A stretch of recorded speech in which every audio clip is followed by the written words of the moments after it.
Bharat, Australia మధ్య జరిగిన రెండవ టెస్ట్ మ్యాచ్‌లో భారత జట్టు ఓడిపోవడమే కాకుండా, ముఖ్యంగా సిరాజ్, ట్రావిస్ హెడ్ గొడవ కూడా చాలా ముదిరి పాకాన పట్టేసింది. అయితే రెండవ మ్యాచ్‌లో గనక మనం చూసినట్టయితే, గెలవాల్సిన మ్యాచ్‌లో ఓటమి పాలైంది. ఆల్ రౌండ్ ప్రదర్శనతో అదరగొట్టాల్సింది పోయి, పూర్తిగా దారుణమైన ప్రదర్శన చూపించింది.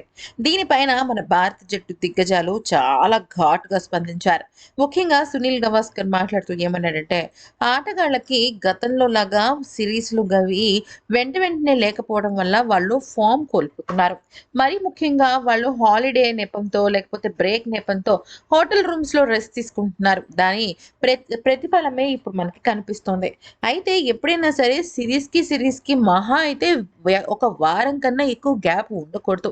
అలా ఉంటేనే ఆటగాళ్ళకి మంచి ఉత్సాహం వస్తుంది. మరొక వైపు బెంచ్ కూడా మంచిగా స్ట్రాంగ్‌గా మారుతుంది. సీనియర్ ఆటగాళ్ళు రెస్ట్‌లో ఉన్నప్పుడు అట్‌లీస్ట్ జూనియర్ ఆటగాళ్ళకైనా అవకాశం ఇస్తూ ఈ యొక్క రౌండ్ ది క్లాక్ ఆడుతూ ఉండాలి అంటూ పేర్కొన్నాడు. ఇక ఆకాష్ చోప్రా అయితే సిరాజ్‌ను తిట్టాడు. ఆకాష్ చోప్రా ఏమన్నాడంటే, "సిరాజ్ నీకు బుద్ధుండాలి.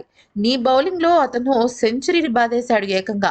అలాంటి ఆటగాడి పైన నువ్వు ఈ రకంగా నోరు పారేసుకుంటే ఖచ్చితంగా అది నీ చేతకంతనమే అవుతుంది" అంటూ సిరాజ్ పైన వ్యాఖ్యానించడం జరిగింది.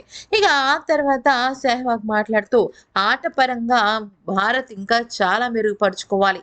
ఈ రకంగా ఆడితే మాత్రం భారత జట్టు టెస్ట్ విషయంలో మూల్యం చెల్లించుకోవాల్సి వస్తుంది" అని బౌలింగ్ గానీ, బ్యాటింగ్ గానీ పూర్తి స్థాయి ఇంప్రూవ్‌మెంట్ ఉండాలి అంటూ పేర్కొన్నాడు.